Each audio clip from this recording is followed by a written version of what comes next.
नमस्कार दोस्तों, आप सभी का स्वागत है हमारे इस YouTube चैनल सरस्वती जी के क्लासेस में। आज की क्लास में हम झारखंड के आदिवासी के क्रम में जानेंगे बैगा जनजाति तथा चेरो जनजाति के बारे में। इनसे संबंधित जितने भी महत्वपूर्ण बातें हैं उन सभी बातों की चर्चा हम आज की क्लास में करेंगे, जिसकी संभावना आने वाले एग्जाम में पूछे जाने की पूरी है। तो आइए शुरू करते हैं आज की क्लास। सबसे पहले है बैगा जनजाति। ये झारखंड की एक अल्पसंख्यक जनजाति है। बैगा जनजाति जो है वो झारखंड की एक अल्पसंख्यक जनजाति है। और ये जो बैगा शब्द है उसका शाब्दिक अर्थ होता है पुरोहित। इनका जो निवास स्थान है, बैगा जनजाति का जो निवास स्थान है वो रांची, हजारीबाग, सिंहभूम, पलामू आदि जिला है। ऐसे तो छिटपुट रूप से हर जगह पाए जा सकते हैं, लेकिन जो मेनली जो मुख्य रूप से है वो ये क्षेत्र है जहाँ पे बैगा जनजाति पाई जाती है। फिर बैगा जनजाति जो है वो बाघ को पवित्र पशु मानते हैं। बाघ इनका पवित्र पशु है। इनमें अनेक तरह के विवाह प्रचलित है। बैगा जनजाति में जो विवाह है उनमें अनेक तरह के विवाह प्रचलित हैं, जिसमें से लाल सेना विवाह जो है वो सेवा विवाह को कहा जाता है। पैठुल विवाह जो है वो ढुकू विवाह को कहा जाता है। उठावा विवाह जो है वो राजी खुशी विवाह को कहा जाता है। तो हर जनजाति की जो विवाह है वो अलग अलग नामों से प्रचलित है। तो बैगा जनजाति में ये सभी नाम हैं इन विवाहों के। फिर जो बैगा जनजाति है उनमें कर्मा जो नृत्य होता है वो उनका प्रधान नृत्य होता है। बैगा जनजाति का जो प्रधान नृत्य है वो कर्मा है। फिर इनके अन्य प्रमुख नृत्य भी हैं, जैसे कि झरपट, विमला आदि।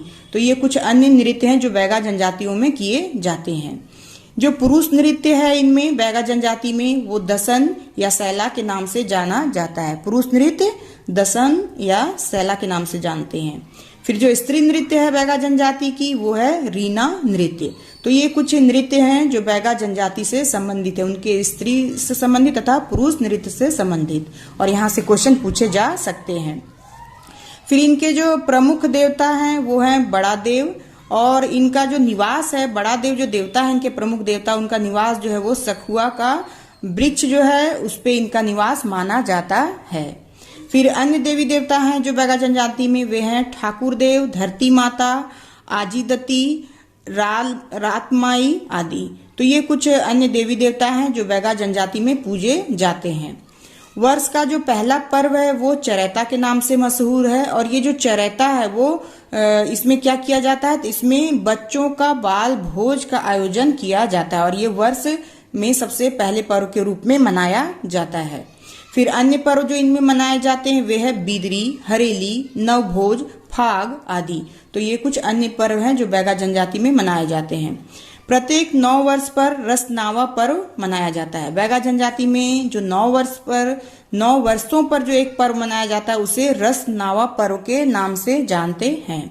फिर इनका जो जातीय पंचायत जो होता है उनके जो मुखिया होते हैं वो मुकद्दम के नाम से जाने जाते हैं। जातीय पंचायत का जो मुखिया है वो मुकद्दम के नाम से जाना जाता है।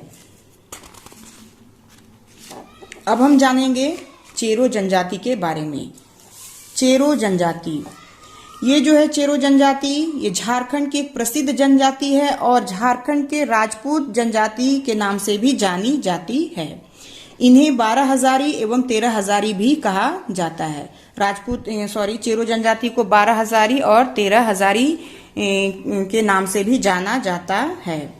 ये जो उत्पत्ति जो है इनकी, चेरो की जो उत्पत्ति है वो माना जाता है कि ये च्यवन ऋषि के वंशज हैं। ये जो चेरो जनजाति है ये च्यवन ऋषि के वंशज ये अपने आप को च्यवन ऋषि के वंशज मानते हैं, और ये अपने को चौहान राजपूत भी कहते हैं।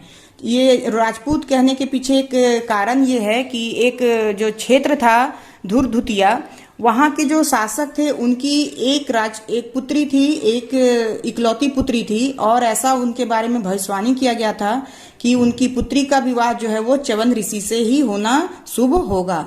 और इस तरह से राजा ने मन बना लिया था कि उनकी अपनी पुत्री का विवाह जो है वो च्यवन ऋषि से ही करेंगे। और उन्होंने जो अपनी पुत्री थी उनकी धुरधुतिया क्षेत्र की जो के राजा की जो पुत्री थी उनका विवाह उन्होंने च्यवन ऋषि के साथ ही किया, और उनसे जो पुत्र की प्राप्ति हुई, उस पुत्री से जो पुत्र की प्राप्ति हुई, वे च्यवन ऋषि के वंशज के रूप में जाने जाते हैं, और इसलिए ये अपने आप को चौहान राजपूत कहते हैं, क्योंकि ये च्यवन ऋषि से इनकी उत्पत्ति हुई है, इस वजह से।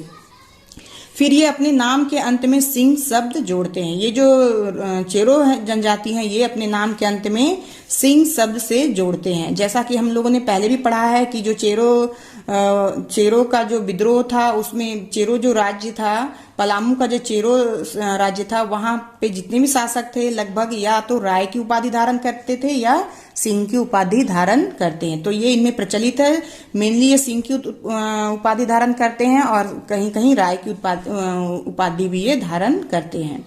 फिर जो चेरो जनजाति है, उसकी जो प्रजाति है वो द्रविड़ प्रजाति समूह से बिलोंग करती है। चेरो जनजाति द्रविड़ प्रजाति से है।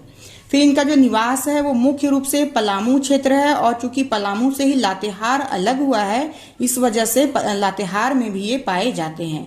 कुछ अन्य क्षेत्र भी हैं जहां ये पाए जाते हैं, वे है रांची, हजारीबाग, गढ़वा आदि। तो ये कुछ क्षेत्र हैं जहां पे चेरो जनजाति पाई जाती है। फिर 12 हजारी अपने को श्रेष्ठ मानते हैं। 12 हजारी जो है, ये जो हम लोगों ने भी पहले पढ़ के रखा है कि 12 हजारी और 13 हजारी भी अपने आप को कहते हैं चेरो जनजाति में। तो इनमें जो 12 हजारी हैं वे अपने को श्रेष्ठ मानते हैं, और जो 13 हजारी है उनका स्थान जो है वो निम्नतर है। ये अपने आप को चौहान वंशी तो मानते ही हैं या फिर चंद्रवंशी। ऐसा क्वेश्चन पूछा जा सकता है कि कौन सी जनजाति है जो अपने को चौहान वंशी या चंद्रवंशी मानते हैं। तो ये चेरो जनजाति ही है जो अपने को चौहान वंशी या चंद्रवंशी कहते हैं। फिर ये जो 13 हजारी स्थान, ये जो 13 हजारी हैं, वे अपने उन्हें वीर बंधिया नाम से भी जाना जाता है। 13 हजारी का स्थान निम्नतर है, लेकिन इन्हें वीर बंधिया के नाम से भी जाना जाता है, वीर बंधिया 13 हजारी को।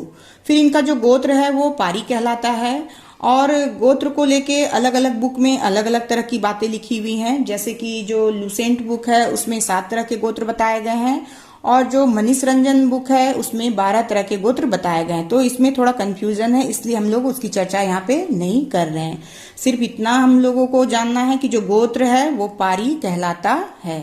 चेरो जनजाति में गोत्र को क्या कहते हैं? तो पारी कहते हैं। फिर जो प्रमुख गोत्र इनमें है, कुछ मुख्य रूप से जो गोत्र हैं वो है मुआर, कुंवर, सनवत, रौतिया, मांझ, सोहनेत एवं महतो। ये कुछ प्रमुख गोत्र हैं जो कि चेरो जनजाति में देखे जाते हैं। फिर इनका जो वधु मूल्य है वो दस्तूरी के नाम से जाना जाता है। दस्तूरी कहा जाता है वधु मूल्य को। इनमें जो प्रचलित विवाह है वो है डोला, घराव एवं चढ़ाव। ये 3 तरह के विवाह जो हैं वो प्रचलित हैं चेरो जनजाति में। ये जो डोला और घराव विवाह है वो ज्यादातर गरीबों में देखा जाता है, और गरीबों में जो कन्या होती है उसको वर के घर ले जाकर विवाह का जो रस्म है वो अदा किया जाता है, यानी कि कन्या को ले जाके वर के घर में ही विवाह कराया जाता है। इसे ही कहा जाता है डोला विवाह। फिर जो चढ़ाव विवाह है उसमें कन्या के घर पर ये विवाह संपन्न किया जाता है। चढ़ाव विवाह जो है उसमें बाराती आता है और उसी कन्या के घर पर ही ये विवाह संपन्न किया जाता है। यानी देखा जाए तो जो चढ़ाव विवाह है वो ज्यादा खर्चीला विवाह है डोला विवाह और घराव विवाह से। फिर क्या है कि परित्यक्तता के पुनर्विवाह को सगाई कहा जाता है, यानी विधवा विवाह या पुनर्विवाह जो होता है उसे सगाई के नाम से जाना जाता है। फिर जो चेरो गांव होते हैं उसे डीह कहा जाता है। ये अपने गांव के नाम के अंत में डीह का शब्द जोड़ते हैं। फिर आता है कि इनका जो जनजातीय पंचायत है, चेरो जनजाति की जो जनजातीय पंचायत है उसे भैयारी पंचायत के नाम से जानते हैं।